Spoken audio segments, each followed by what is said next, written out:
Hey everybody, technical difficulties. Mercury is still retrograde and it is the 17th of February. It is 2021 and I am Patricia Angelin and you are live at Alba Technique, All the Feels. So any questions that you might have, please write them into the chat. And also know, for your friends who might ask you about this, that my brilliant assistants will not only have this live for whatever time it is on Instagram, but will also post it in Alba Technique's YouTube channel. So you could subscribe to that and look at it anytime on YouTube. So you are all very welcome. I will wave at those of you that I see. And here we are. So let's get cracking. Let us get cracking. I have had a very interesting question come to me. And it was 2 days ago, and it was from an old friend in another part of the United States of America. And we have hit questions on seasonal affective disorder, SSA, or SAD, and sometimes D. But I don't think we've talked about depression in general. It's very difficult and I'm not dissing anybody who has depression by saying this, but for healthy minds, depression through human history has been really, really, really tough for the healthy mind to understand. That the whole mind who doesn't have any problems, on an ongoing basis with the biochemicals, that we can get a serotonin uptake and we can get dopamine when more or less when we need it. But there are people who have difficulties, and there are varying degrees of difficulties with depression. The first kind of depression that all through history has been recognized is that which is caused by an event in your life. I call it an acute, depression. And acute depressions are normally what persons who are more learned than I would call self-limiting, which of course means that they'll have their time, but then they will gradually go away.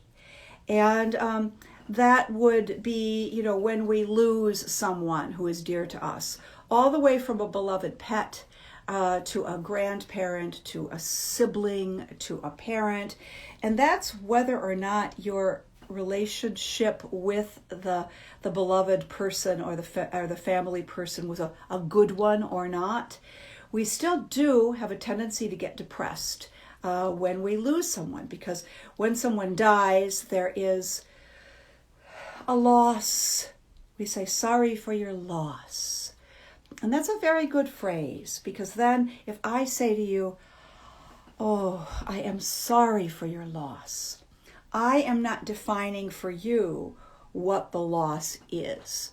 So that if it's a father, say, and you had a very vexed relationship with your father, from all the way from abuse through alcoholism, through psychological, battering, whatever it is, you had a bad relationship with your father, say. But you lose him, and it's still the loss of possibility. It's the loss of being able to directly with the person who is gone, ever fixing it, ever them validating you again. So that would be the acute form, which would trigger a downward internal. And this has been recognized, say in Victorian England, there would have been outward signs of this. You would have gone into black gloves. These are outward signs. So the people who see you will go, this person is in mourning. Give this person a break. If they're not functioning terribly well, they might accidentally step out in front of an oncoming vehicle. They might, if you hailed them, they might be like this and not recognize you or not hear you because they're deeply internalized. So all of those things would be a type of depression caused by an acute event. But again, talking about the Victorians, the Queen, she loses King Albert in consort Albert, husband Albert, in, when was it, 1861 or something like that. The woman lives till 1900 or 1901. So this woman is like 40 years in mourning, and she just never comes out of it. And that would be called complicated mourning. And you know what? It's not healthy. It's not a good thing. If you do have an acute situation in your life, and you find, even with the pandemic, because the pandemic is increasing all of these things. It's increasing all the things that each one of us have individually in both intensity and longevity. So know that, my listeners, know that. So that you give yourself a break on this stuff to a degree. But so it can be caused by an event, as Queen Victoria's was. But if it goes on too long, it's a complicated mourning, and you do need help dealing with it.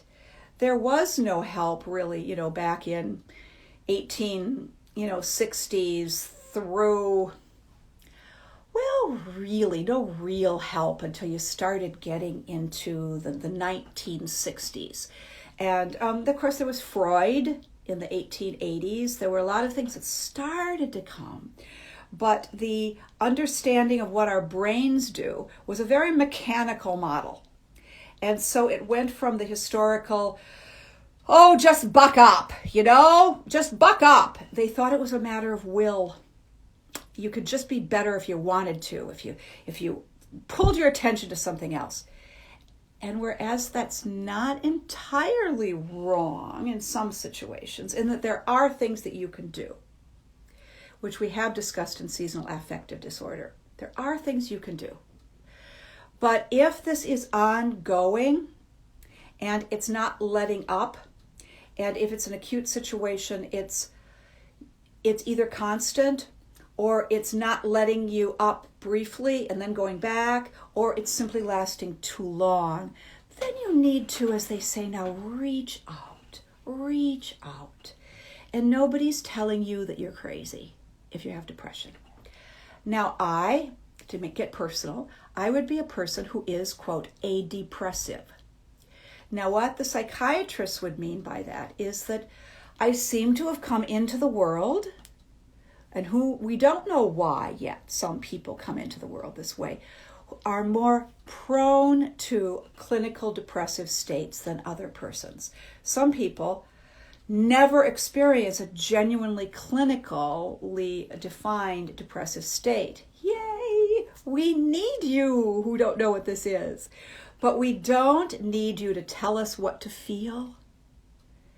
We do need you to accompany us, to listen to us. Of course, you're going to have to put some limits on listening. So that is number one, is acute. And the questions that you would want to ask yourself, and if you have noticed depression in yourself over the past few years, is it seasonal? By seasonal does it happen every time it rains and stays cloudy for more than a couple of days and the sun doesn't come out? That tells you one thing. Does that not happen, but every time it's winter in your hemisphere, north or south? So in the summer, in what would be summertime in the northern hemisphere, it doesn't happen to you. But in the, December, January, February, March, it does.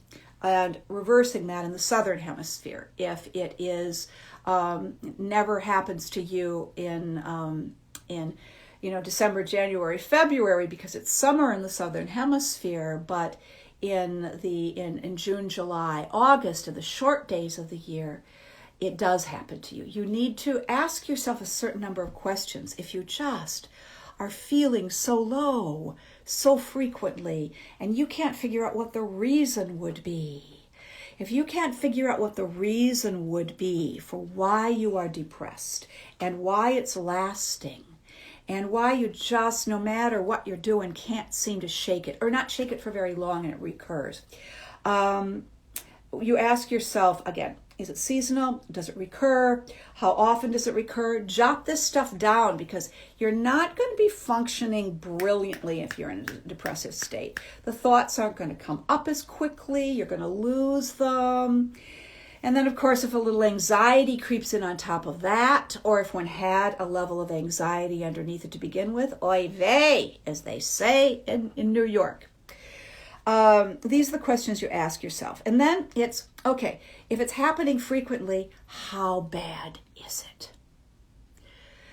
Because if you're depressed, it can feel pretty bad. But you want to help yourself define how bad. You know how doctors ask yourself if you're in pain on a level of, on a degree of 1 to 10. I've always had trouble quantifying things myself. So if somebody asks me a number question, I have a difficult time. As a matter of fact, an amusing story on Pat is I was in a situation, 30 years ago, and the neurologist asked me if, what the incidence of what I was reporting on a scale of 1 to 10, was I, and we had done some things, and was it any better? And I said, oh, it's 100% better. And the neuro looked at me and he went, no, it's not, Patricia. It is not 100% better. And I said, yes, it is. Basically, I was telling him, don't tell me how I feel. Yes, it is. It's 100% better than it was the last time we had this conversation. He says, but that's not what I'm asking you. I'm asking you if it's better. So it was his third language. So he wasn't as articulate in English as would have helped me. He said, I'm going to write down that you're a 5 in a level of 1 to 10. I said, all right, you're an observer and you're assisting me. So write down whatever you want. But that also shows you, what happens. There was the depression, but there was also when he came at me with something, I came at him with an anger. Because I was trying to lift myself up. I was trying to take hold of what I was feeling. So this is all very good. So you're asking yourself, is it seasonal? Is it related to an acute event in your life? Is it related to an acute event in your life, but is lasting too long for the acute event?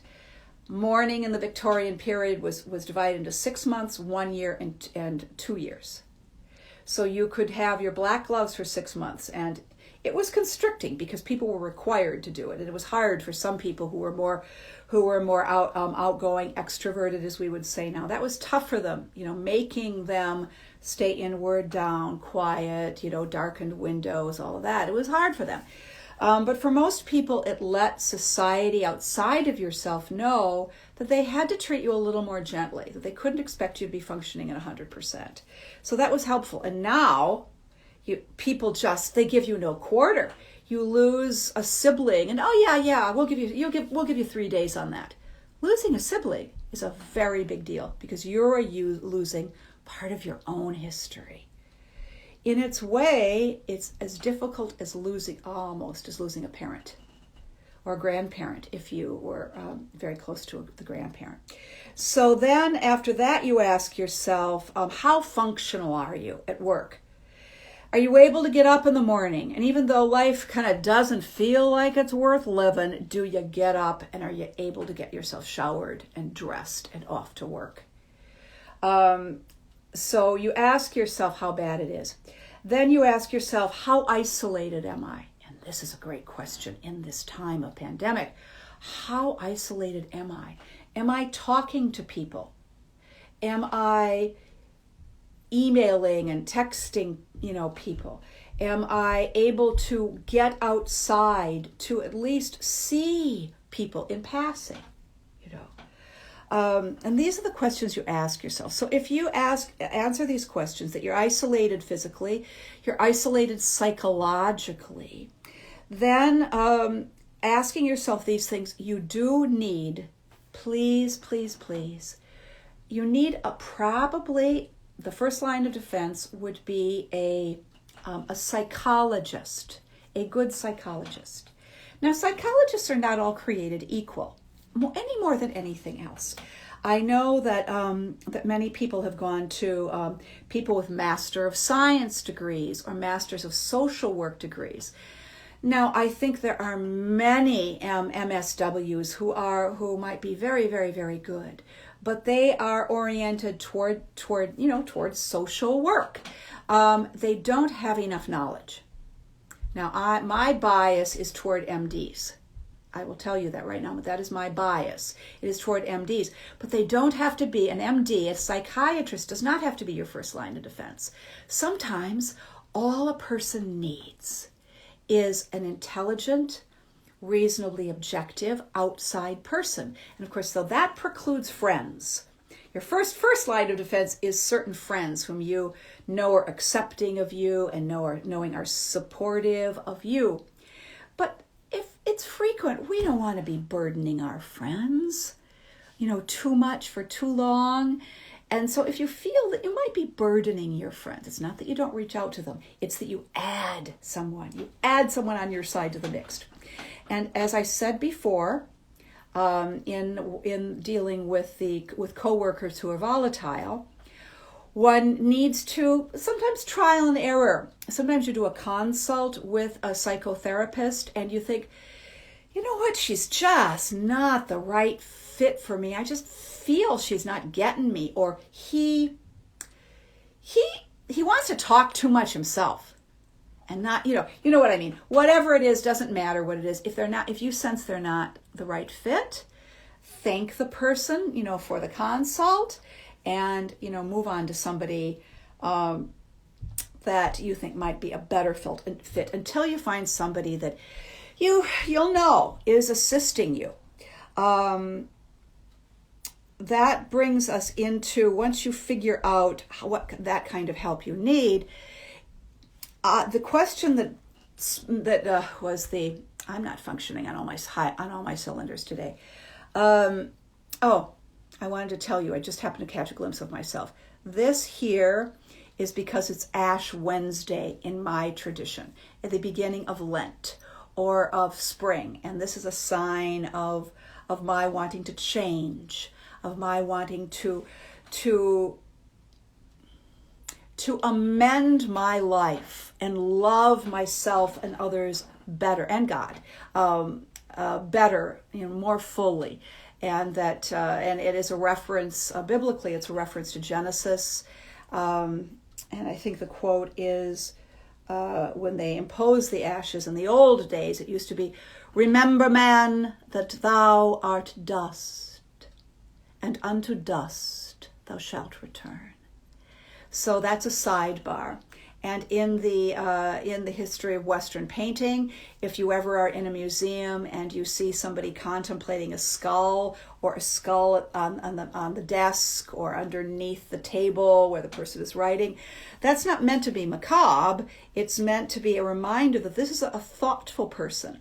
You'll see this in Renaissance a lot, but you'll also see it in Enlightenment, paintings. It says that this person knows that he or she is not going to live forever. This person knows that you, quote, can't take it with you. And this person is a philosophical person. So that's what this means.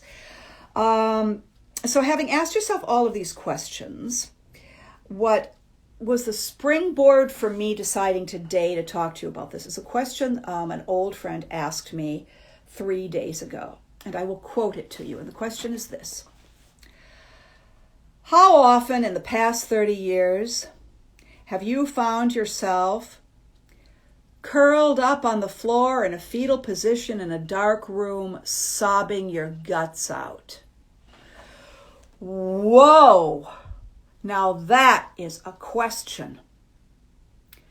And I thought, be careful, Pat, because your friend, you don't know. This friend is in another state, you're listening, but you're not seeing the friend.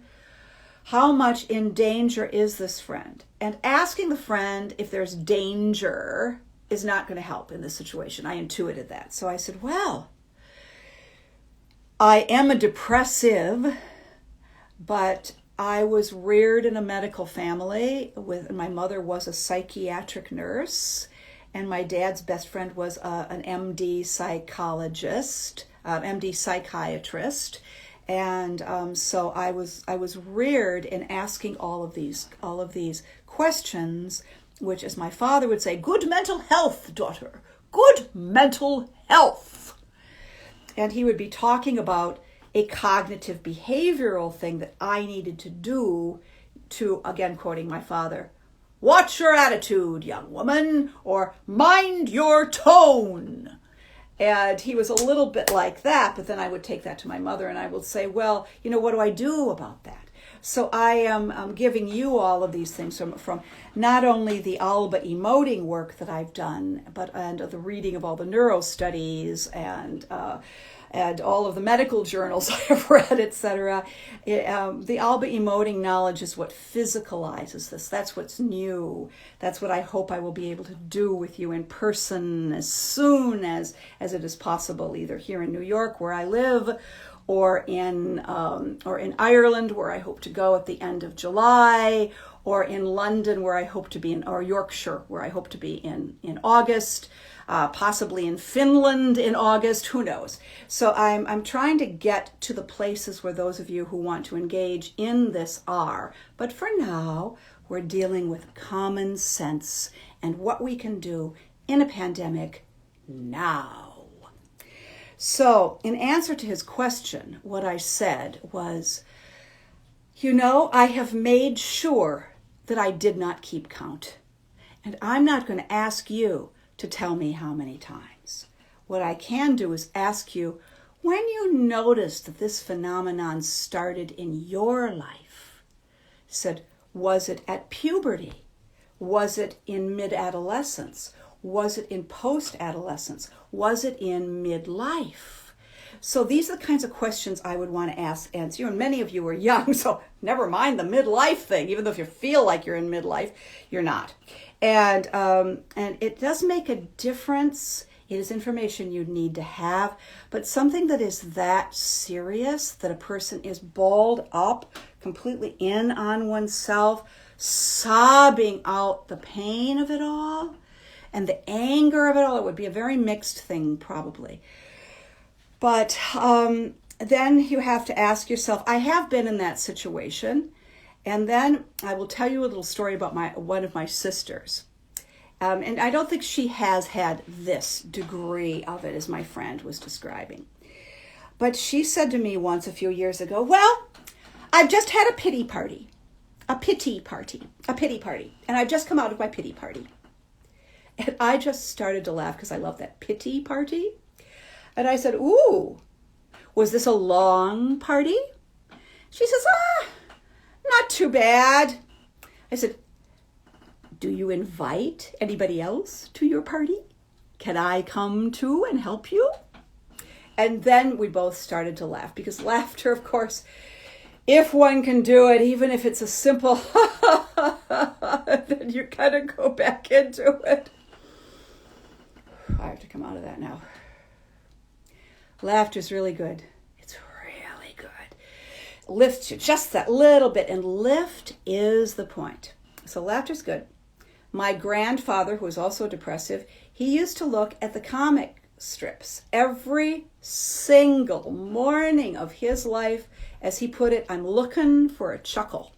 So look for a chuckle. Look for jokes, look for a chuckle. You might not laugh uproariously. All it might do is give you a little smile. But that smile, if you can engage these muscles in the eyes, the ones that create crow's feet, and when you're older give you little pouches. If you can engage these, and the cheeks go up and get a little bit tight, that's really good, because that gives your body the signal to release biochemicals that will lift you up a little bit.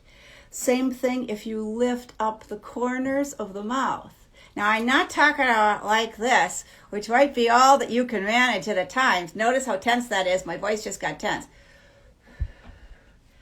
Yeah, but even if it gets tense a little bit, but what we want is that I've been making a practice. See how our time is going. I've been making a practice of, we're all looking at each other like this right now. I make a practice of going like this to people and nodding like that. I'm nodding with my head. This I would offer to all of you as the big takeaway from today. Crinkle your eyes up at the corner and nod to people that you pass in the street. Please do not let yourself, I'm on my phone, be looking down at your phone and texting while you're walking. Make yourself, while you are walking outside, this is your second thing. While you are walking, lift your eyes up while you're walking. Now, if you're like me in New York, the sidewalks will reach up and grab you because they're so uneven in these middle Atlantic states of freeze thaw. One has, the danger of being tripped in the sidewalk. So you do have to look down, but resolutely bring your eyes, the center of your eyes, up.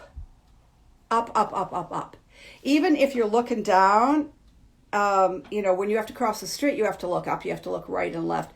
Take that opportunity to raise your eyes up above an imaginary horizon line and take a breath.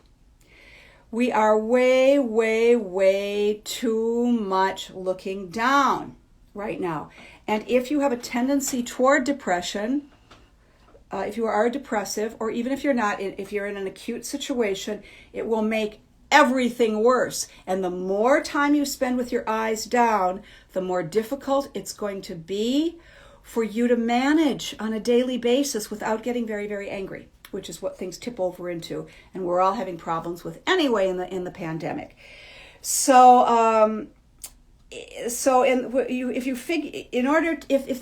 If your depression is long lasting, you need to find out the root causes of it.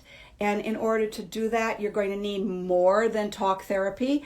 I just suggested to this friend that the friend look into EMDR. I don't remember what the acronym stands for. E is in elephant, M is in Mary, D is in dog, R is in Robert. EMDR.